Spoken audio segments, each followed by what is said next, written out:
What's up, guys? Welcome to another episode of The Curious Cat. As you can see behind me here, we have all of our meat birds getting ready for the winter. Gonna have the freezer stockpiled, and yeah, potential collapse not only in the economy but Bitcoin. What do you think? Could it go to zero? I don't know. You've all heard it before.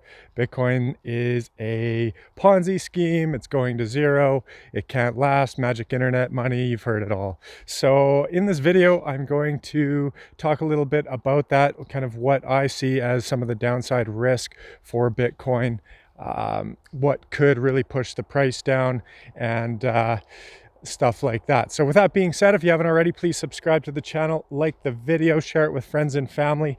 And with that being said, let's get right into it. So what are some of the biggest risks for Bitcoin? Of course, we've seen it all before when centralized powers in the past have tried to start new currencies. What we saw was the US government come in with their military and essentially take them out.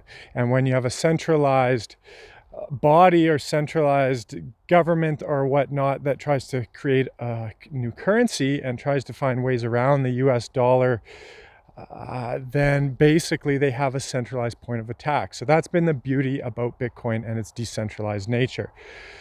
However, we still know that these governments have all the guns, they have all the firepower, and they have the general public living in fear. So one of the main things I see that could put a lot of downside pressure on Bitcoin is the major governments of the world kind of coming together, organizing, and essentially orchestrating a plan where they can't actually attack Bitcoin itself, but what they could do is they could regulate the exchanges. So we saw that in China a few years back, where China came in and essentially said that it was illegal to operate an exchange. And so when that happens, basically it makes it really hard for people that have Bitcoin to get in and out of the currency from their government currencies and into Bitcoin, or vice versa. So if they did that, that basically leaves only a few options. If you're holding Bitcoin and there's no exchanges, you essentially have to find somebody that's willing to buy for cash. And if the governments are saying that's illegal, you have to essentially find somebody that's brave enough to essentially transact illegally. And so that could put a lot of downside pressure on it. But one of the things that I think, or one of the reasons I think we're not seeing that, is because that could be a risky play for these governments. Because let's say that the US came in and essentially regulated Bitcoin exchanges, said we're going to ban them, we're going to make it illegal, you can't trade in Bitcoin. Well, I think what would happen is we'd have another government that, maybe something like Zimbabwe, where they're kind of having severe economic troubles. They might come in and say, well, we're embracing Bitcoin and we want to see Bitcoin happen. So they might loosen their regulation. They might actually have regulation that promotes the use of Bitcoin and whatnot, because what that would do is it would attract a lot of that capital to that country. And then US would run the risk of losing a lot of that capital, because there is a lot of capital and there's a lot of business and stuff like that that revolves around the cryptocurrency ecospace. And essentially they would run the risk of losing that capital in that business. So I think that might be one of the reasons why we haven't seen it yet. But I do still see it as a risk if the governments essentially decide Bitcoin is becoming a big threat to their currencies. I think we could see that, where they actually come in and try and regulate it and basically make these exchanges illegal and don't allow them to operate, which would make it really tricky for your average person to transact with Bitcoin. And I think we'd have a huge percentage of the people that would essentially sell if it was deemed illegal. They wouldn't take the chance about with transacting in these currencies if they were deemed illegal. So that is a big risk. And even with that risk, I don't see it pushing Bitcoin to zero. I've said that before, that there is a risk that Bitcoin could go to zero.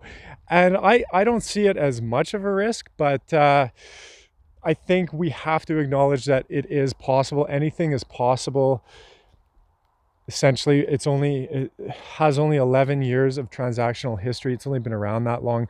So essentially, it is pretty new, and anything can happen. And it has to do with computers. So I think another risk we have is, even though Bitcoin itself hasn't been hacked, we do run the risk of some kind of attack on the network, even though we haven't seen it yet. Who's to say that we won't get some kind of supercomputing power like quantum computing or something that comes in?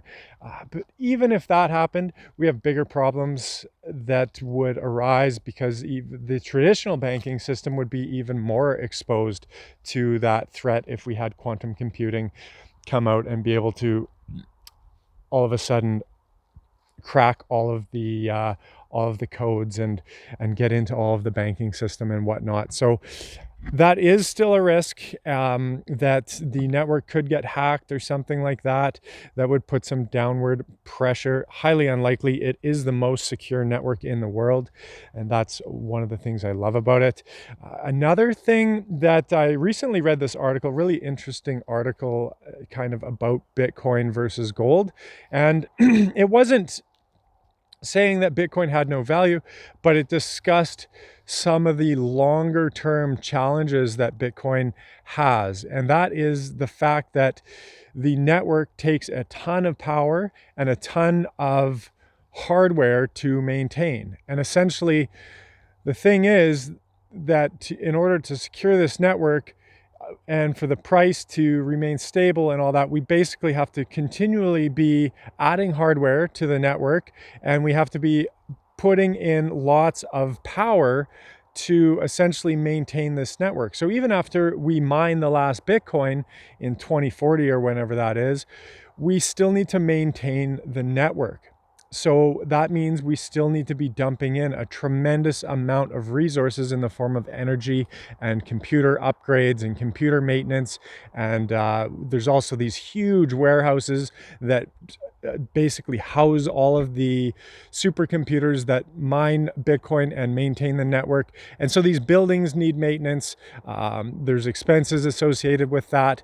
And so basically what's been happening is the miners have been getting paid for creating new Bitcoin. So my question is, what happens once we mine the last Bitcoin? How are the miners going to be making their money? And a lot of people will say transaction fees. However, I don't think the transaction fees are enough to keep these miners running this really highly expensive hardware. And so I think that could become an issue. And I think what would probably happen is they might decide, so all these mining pools that mine it, I think they can come to a consensus that they might have what's called a tail emission. So at some point, they might decide to have a little trickle in of new Bitcoin, and they could actually vote as the entire network could vote. And if they all agreed upon it, if you know better, please let me know in the comments. But I think they could agree to have a tail emission, which would slowly continue to expand the supply of Bitcoin. And the reason they might do that is so that essentially there's still rewards being paid out to these miners to create more Bitcoin, because if the rewards stop, then the only incentive left for these miners to maintain the network is transaction fees. And I don't think that the transaction fees are enough to keep these miners maintaining this really expensive equipment and maintaining the buildings that are housing the equipment, and also paying the high electricity bills that it takes to run these supercomputers and whatnot. So that's kind of something in the long term that we'd have to look at. And the nice thing about gold and silver, on the other hand, is that once it's mined, it's already out of the ground. And once they mint that coin, then we can use that coin forever as currency and as a medium of exchange. And we don't have an ever increasing cost to maintain that. So we always have it. We spent the energy once, and now we have it to use as a currency, and there's no future inputs that need to go into that. So That's another thing that I think could put some pressure on it, but this is years and years down the road, and I think we're pretty far off from that, but it is something that I like to keep in mind and think about, and just kind of ask others what they think, because I haven't had too many great answers to that question. So that's something I'm still curious about, and I like to always remain curious instead of kind of getting really certain about something, because I find as soon as you're really certain about something, that's usually when you get burned. So I like to stay curious and just keep asking questions. And so that's another thing that I see, and some other stuff. So I think essentially, as we know, the value of a currency is highly dependent on people's perception of its value. So I think in the event of, say, there's also Satoshi Nakamoto, the creator of Bitcoin. No one knows who that person actually is. Their identities remain anonymous. However, they hold over 1 million Bitcoins in a wallet that essentially has never they've never moved around. So there's theories that Satoshi Nakamoto is now dead and the Bitcoins will stay there forever. There's other theories that essentially they just haven't moved it.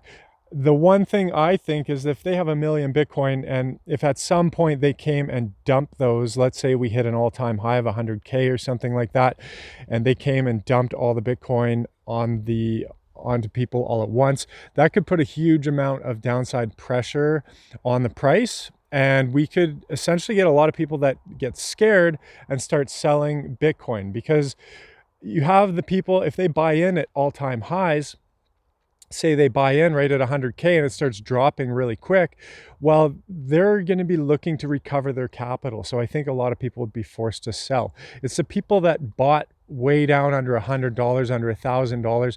Those people can afford to ride it down a lot lower, because it's not eating away at their capital. But people that buy in higher, they will get scared out of the market a lot quicker. And when we have a lot of people getting scared out of the market, it puts a lot of downside pressure. So that is another thing that could really push the price down. I still don't see that pushing the price to zero, but who knows? I think in an extreme situation, we could see the price of Bitcoin drop down to $1,000 a coin or something like that. But I think at this point, with 11 years of transactional history and the price where it is, and basically looking back, we can see that the price never gets knocked down that low. I think the odds are becoming less and less that we will see something like that. But there's always the black swan that we have to take into account. Digital stuff, we just, who knows with it? I mean, we could have major power outages for some reason, and that still wouldn't destroy the network, but it would put a lot of downside pressure on it.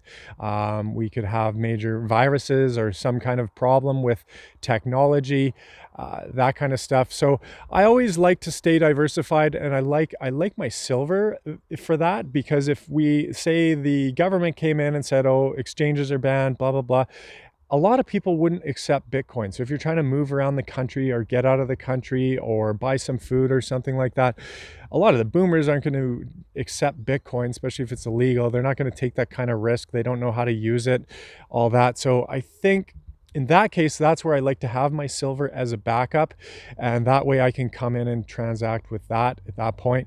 But I do like Bitcoin because I think it has way more potential as a future currency than silver or gold, even because we are in such a digital age. And if nothing slows that down, I think we'll move more and more into that digital realm, especially with COVID. A lot of these businesses, like retail, is kind of dying, and a lot of people are moving online.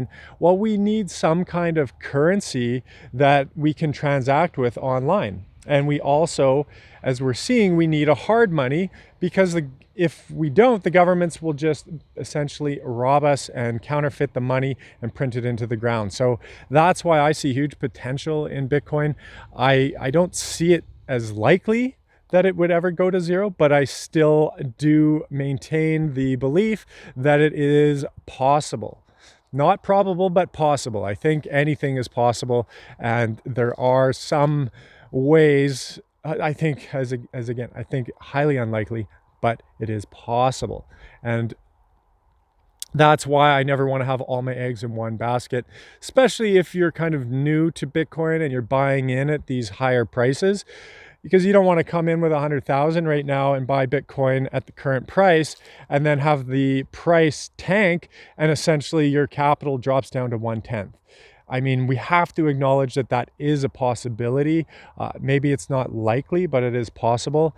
And so I think with that in mind, we could see a lot of downward pressure in the future, especially if we have another lockdown and people are struggling to make payments, struggling to find basically capital to feed their family and pay their mortgage or something like that. Well, then people are going to be selling Bitcoin, especially if they bought at these highs with, under speculation that it was going to 100K or $1 million per coin, and they bought in really high. And then essentially the price goes down and people are forced to start liquidating assets to afford the cost of living. That could put some downward pressure on Bitcoin. And I'm kind of hoping for that, to be honest, because I want to come in and buy it at that point. I bought during the last crash when everyone was nervous there in April or whenever that was. I was buying the whole way down and I bought right near the bottom, which felt good. I finally learned enough times in the past where I was selling and I got fearful in those situations, and this time I was actually a buyer. I wish I bought a lot more, but anyways, with that being said, that's some other stuff that could put some downward pressure. And but all in all, summarizing this up, I think the biggest risk would be governments coming in with all of their firepower and regulation and basically outlawing it. And I think people live in enough fear that that would cause a lot of people to stop using it.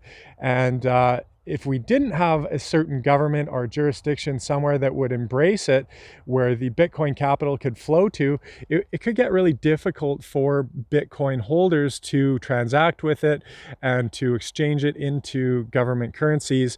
And the other thing is, if we have these governments come in and issue their own digital currencies, then it could be really tricky to get into these government currencies from Bitcoin, because Bitcoin's highly traceable. And so they could essentially tell if it was coming from Bitcoin, and they might not allow you to use the government currencies if they could tell it came from Bitcoin. So it could get really tricky to transact from Bitcoin into these other government currencies. So I think that's kind of the major risk I see. But as I discussed earlier, I think that risk is somewhat negated from the likelihood that another government would come in and essentially embrace Bitcoin, because they would be looking to attract that capital to their country. So with that being said, I'll leave it at that. Let me know in the comments below what you guys think. Do you think it's possible we could see Bitcoin go to zero, or even a lot of downside pressure and go lower to something like $1,000 or something like that?